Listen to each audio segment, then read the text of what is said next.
1000 ans au service du monde des ténèbres. 6e partie. Cependant, si tous ces grands signes de révélation et de témoignage divin ne touchent pas votre esprit, ou n'amènent pas votre cœur à la repentance, et que vous refusiez d'abandonner votre méchanceté, le feu de l'enfer vous changera, mais il se fera trop tard. La repentance en enfer sera un tourment éternel et une condamnation éternelle, tandis que la repentance d'aujourd'hui sur la terre apportera le salut.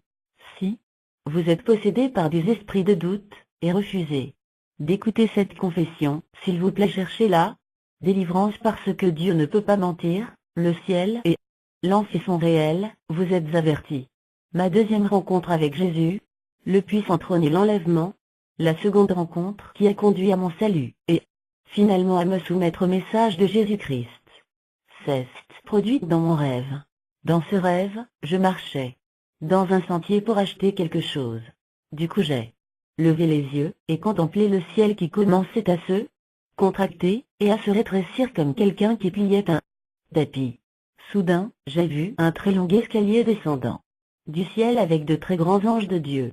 Les anges se tenaient de chaque côté, à gauche et à droite de l'escalier, tenant une longue trompette dans leurs mains, dont la longueur est comme un poteau électrique. Au bord de l'escalier, j'ai vu un trône glorieux d'un roi, et un homme s'asseyait dessus avec une couronne sur sa tête.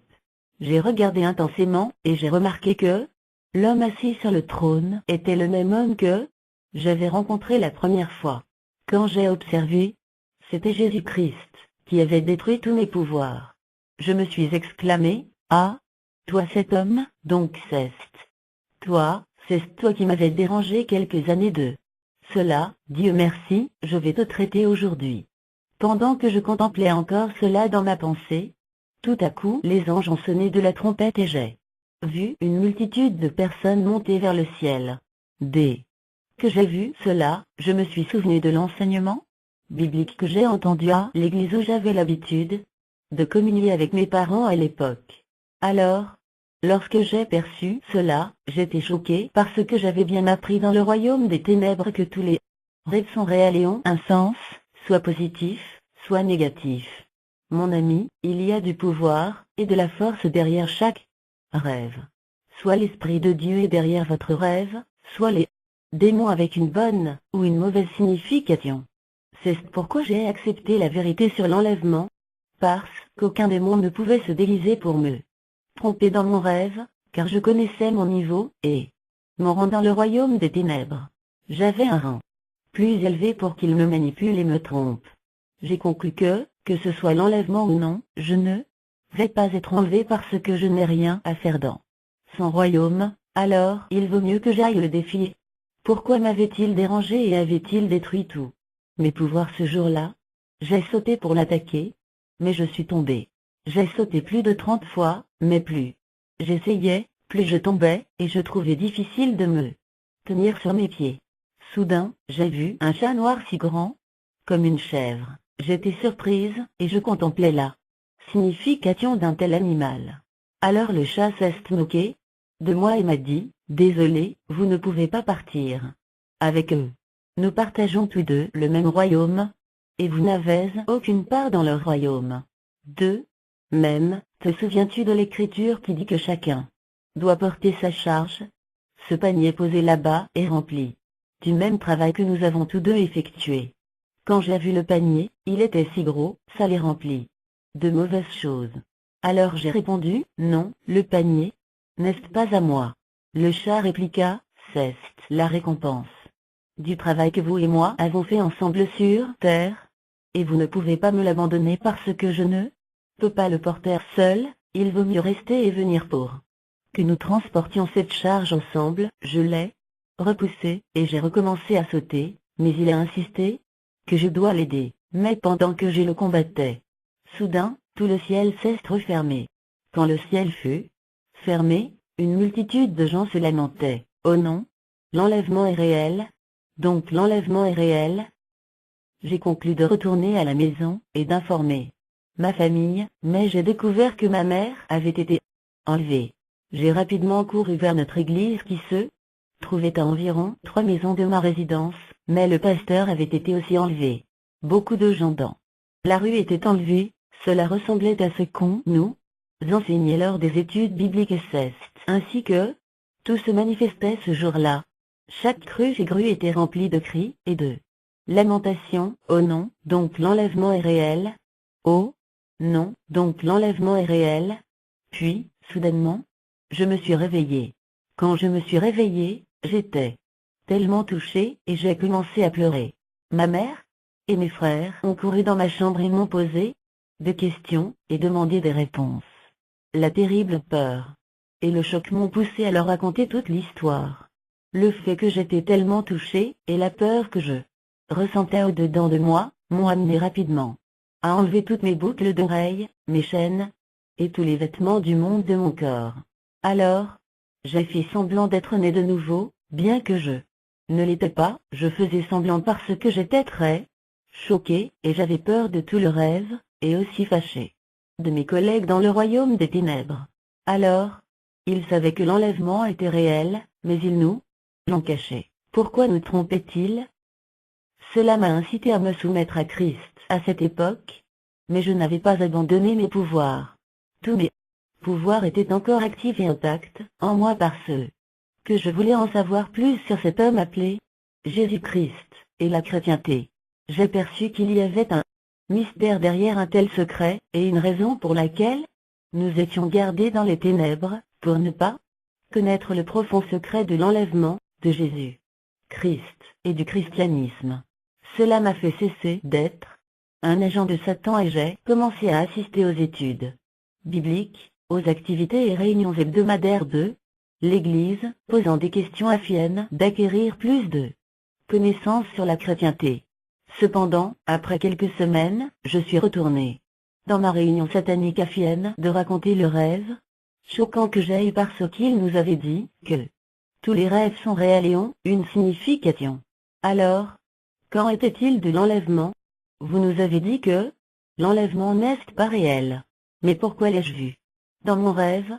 Qu'est-ce qui se passe? Les démons étaient totalement surpris. Ils ont commencé à mentir en essayant de se défendre, mais j'ai découvert leur mensonge. J'étais très furieuse envers eux parce qu'ils ne pouvaient plus me tromper. Vous m'avez dit que tous les rêves sont réels et ont une signification. Mais pourquoi ne pouvez-vous pas m'expliquer la signification de l'enlèvement? Comment l'enlèvement est-il venu dans mon rêve? Il y avait des disputes et des séries de querelles entre nous. Ces querelles m'ont rendu très fâché contre eux parce qu'ils m'ont caché la vérité. Après m'être fâché contre eux, je leur ai déclaré que la personne que j'ai vue sur ce trône dans mon rêve s'appelle Jésus. Vous n'osez pas mentionner le nom de Jésus dans le royaume des ténèbres. D'ailleurs, nous avons été sérieusement avertis de ne jamais mentionner le nom Jésus dans notre royaume, mais j'ai mentionné à dessein son nom dans le but de leur faire du mal. Dès que j'ai mentionné le nom Jésus, la place entière s'est dispersée avec une grande agitation, des coups de tonnerre, de la tempête de feu, et un puissant tremblement de terre qui a éclaté, avec une onde de choc, blessant beaucoup d'entre eux. Les démons étaient tellement fâchés et m'ont, plus tard, arrêté et mis dans leur prison. Ils m'ont enchaîné, et me tourmentaient jour et nuit dans leur prison spirituelle. Mais physiquement sur la terre j'étais malade et mes parents me soignaient par des médicaments. Ils pensaient que j'avais la typhoïde. La maladie était si grave, et ils pensaient que c'était juste une maladie ordinaire. Mais, ne sachant pas que la punition et l'affliction que je subissais de la prison des démons étaient la raison pour laquelle j'étais tourmenté physiquement sur la terre par ces maladies et ces symptômes. Ma troisième rencontre, la grande tribulation. Après plusieurs mois, les démons m'ont libéré de leur prison spirituelle et m'ont ordonné de continuer dans mes entreprises sataniques que j'étais obligé de faire. J'ai accepté, et j'ai continué dans mes exploits sataniques. Après 6 mois, j'ai eu une autre rencontre. J'ai été témoin du grand jour du Seigneur selon Apocalypse 16:1-21. Ce grand jour du Seigneur arrive sur le monde entier, en particulier ceux qui sont dans la pratique de la sorcellerie, le satanisme, l'occultisme, les royaumes sataniques et les non-croyants, les ritualistes et les buveurs de sang. Apocalypse 16:1-6. et j'entendis une voix forte qui venait du temple, et qui disait aux 7 anges, allez, et versez sur la terre les 7 coupes de la colère de Dieu. Le premier alla, et il versa sa coupe sur la terre. Et un ulcère malin et douloureux frappa les hommes qui avaient la marque de la bête, et qui adoraient son image. Le second versa sa coupe dans la mer. Et elle devint du sang, comme celui d'un mort, et tout être vivant mourut, tout ce qui était dans la mer. Le troisième versa sa coupe dans les effluves, et dans les sources des eaux. Et ils devinrent du sang. Et j'entendis l'ange des eaux qui disait, tu es juste, toi qui es, et qui étais, tu es saint, parce que tu as exercé ce jugement. Car ils ont versé le sang des saints et des prophètes, et tu leur as donné du sang à boire, ils en sont dignes. Lisez les Écritures pour confirmation, car ce jour arrive bientôt. Tout le monde sur terre, en particulier vous, qui vous appelez sorcières, sorciers, ritualistes et occultistes, vous en aurez marre de sucer le sang. En ce jour, même de la grande tribulation, le Seigneur remplira le monde entier de sang, vous en sucerez et en serez fatigués. Le méchant sera trempé de sang, donc si vous avez choisi d'assister à vos réunions de sorcellerie pour verser le sang, ce jour-là votre réfrigérateur, salle de bain, toilette, seau, assiette, gouttière et réservoir d'eau, et tout autour de vous seront remplis de sang, et vous serez dans une grande honte. Maintenant, vous croyez que Dieu n'est pas puissant, c'est une mauvaise perception qui vous pousse à vous livrer à des effusions de sang et à des sacrifices humains. C'est plutôt dommage pour vous d'avoir une telle pensée, parce que vous n'êtes pas plus sage que lui. Il a volontairement mis de côté une période, un jour et un calendrier pour votre jugement, et il jugera sans miséricorde. Au jour du jugement du Seigneur, tout votre secret sera manifeste, et il n'aura aucune miséricorde. Vous feriez mieux de chercher sa miséricorde pendant qu'il est encore temps et pendant qu'il est encore accessible. Maintenant, parce que demain pourrait être trop tard. Dans cette troisième rencontre, j'ai été témoin de choses terribles qui m'ont déconcerté. Le grand jugement et le jour de la tribulation du Seigneur se sont produits dans mon rêve, et arriveront certainement. La Sainte Écriture est infaillible et contient la parole vivante de Dieu qui ne peut être brisée. Dans mon rêve, j'ai vu une terrible terreur envahir le monde entier, à la fois les jeunes et les forts. Tout le monde était dans un grand choc, terrorisé et tremblait de peur. Les lions et autres animaux sauvages ont quitté leurs tanières, les brousses, et ont couru dans la ville, poussant des gens à fuir leur maison. Les animaux couraient à l'intérieur et à l'extérieur de leur maison. J'ai vu un animal aquatique gigantesque de la mer profonde courir dans la ville. Il était aussi grand que les bâtiments en étage, comme décrit dans le film intitulé King Kong. Il y a des animaux qui sont 3 fois plus gros que King Kong, des animaux terribles et puissants, marchant de la mer vers la terre plus haut que les bâtiments de 10 étages. Mon ami, ce que j'ai vu à la côte de la mer était si terrible car elle était remplie de beaucoup de sang. Même les démons qui vivaient sous la mer avant même la création du monde, bien qu'ils ne puissent pas mourir, avaient tellement peur qu'ils devaient sortir de leur lieu caché. Toute la mer était tellement remplie de sang qu'il était devenu difficile pour les démons et les animaux aquatiques des Y restés. La terre entière était remplie de terreur, d'agitation et de panique. J'étais tellement agacé quand j'ai vu la reine de la côte sortir de son royaume et marcher sur la surface de la terre, bien qu'elle ne puisse pas marcher de façon majestueuse, car la moitié de son corps est poisson avec des écailles, tandis que l'autre moitié est un être humain. La reine de la côte était si belle, mais dans sa beauté, elle courait, remplie de terreur, de peur et de panique pour sa vie. Quand j'ai vu cela, je me suis exclamé, donc quelque chose peut se produire, et te faire courir de cette manière effrayante. J'étais très choquée, agacée et surprise. Cela m'a amené à discerner que quelque chose de puissant est vraiment sur le point de se produire, quelque chose qui est plus grand que le monde entier, et aussi plus grand que la reine de la côte ne peut supporter. J'ai vu la reine du ciel tomber de son trône dans son royaume. Elle était poussée par les vents, et elle courait de façon désordonnée. J'étais tellement émerveillé Mais je me demandais, cet être spirituel peut être ébranlé et terrorisé par un pouvoir plus puissant? Non, j'ai besoin de chercher plus de pouvoir. Pendant ma troisième rencontre dans mon rêve, je voyais aussi des mères d'enfants courir pour leur vie. Elles se débarrassaient de leur bébé et grommelaient. Je suis désolée, je ne peux pas te protéger en ce jour. Je dois courir pour ma chère vie, mais un véhicule qui passait écrasait l'enfant à mort. J'ai aussi vu des femmes enceintes courir pour leur vie, mais elles étaient foulées par les gens, et les véhicules passaient sur elles. Leur bébé à naître jaillissait et elles mouraient. Aussi, des choses terribles se sont produites, et il y avait même des lieux où aucun véhicule ne pouvait passer à cause des embouteillages humains. Il y avait également des tremblements de terre dans différents endroits, engloutissant de multitudes de personnes et de maisons.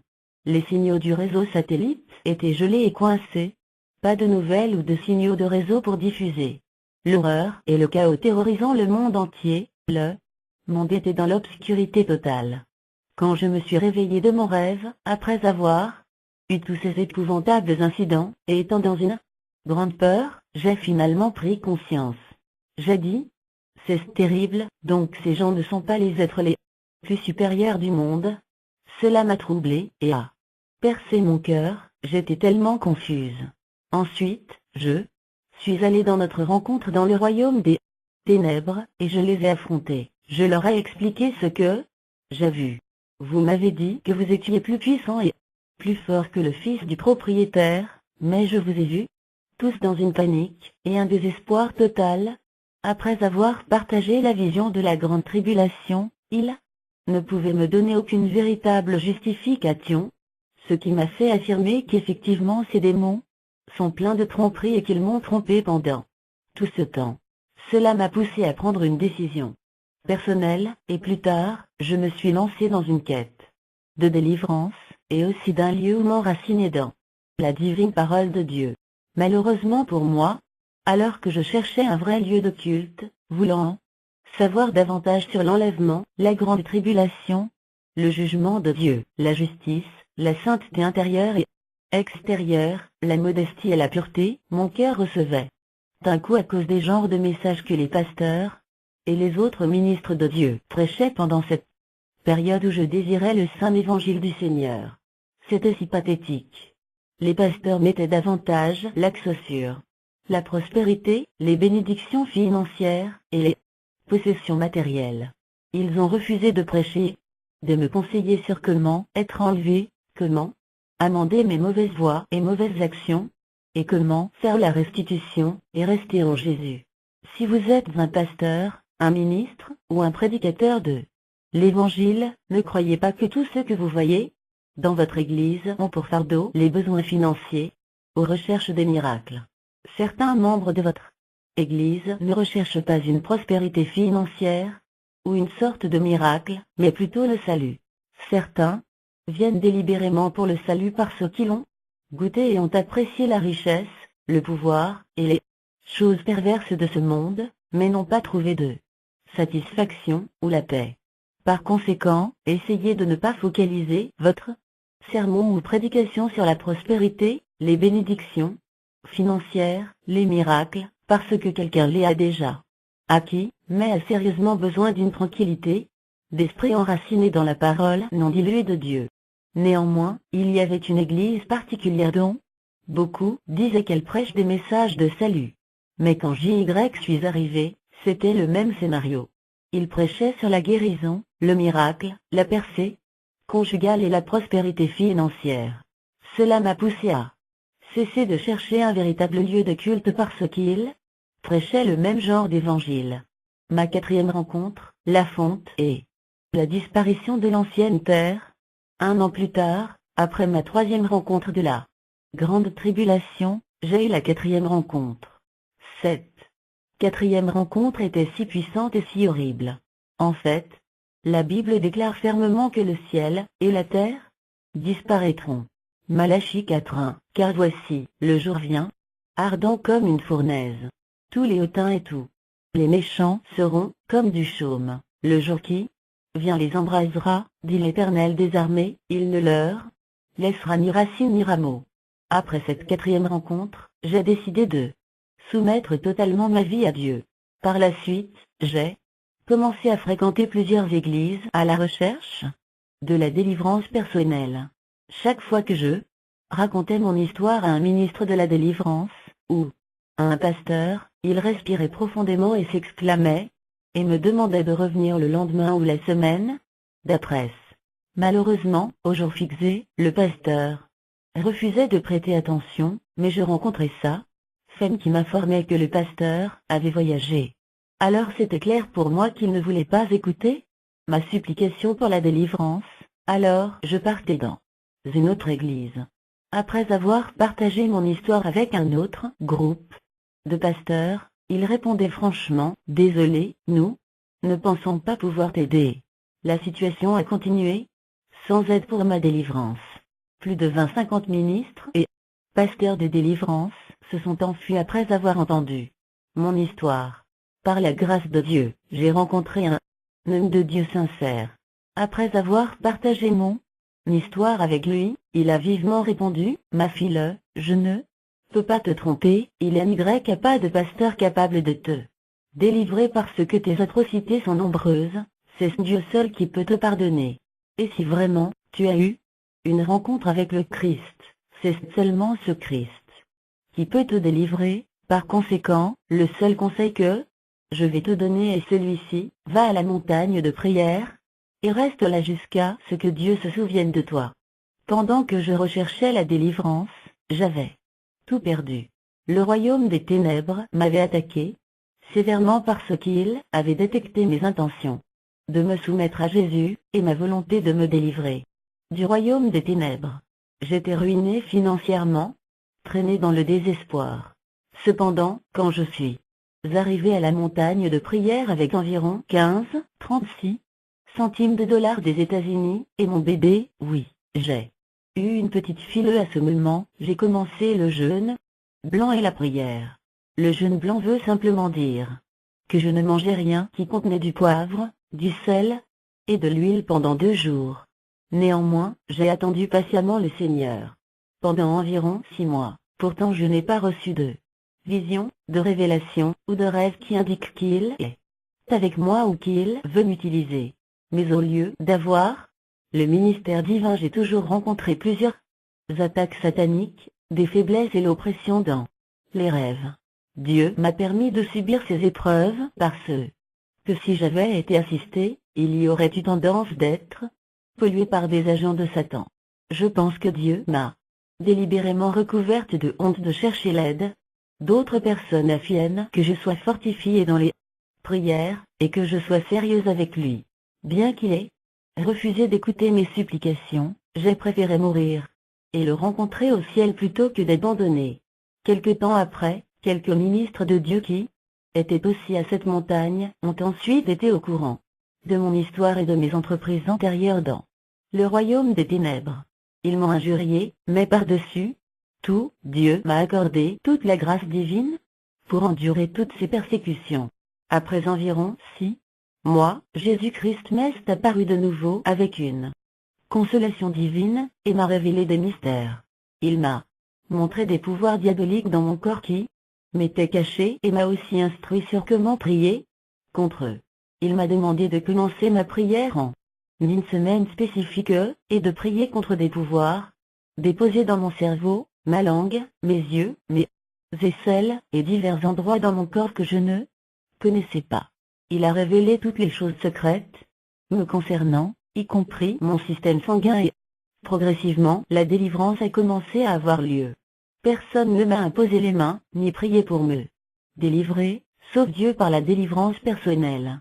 Je suis toujours reconnaissante à Dieu. Que la grâce soit avec vous.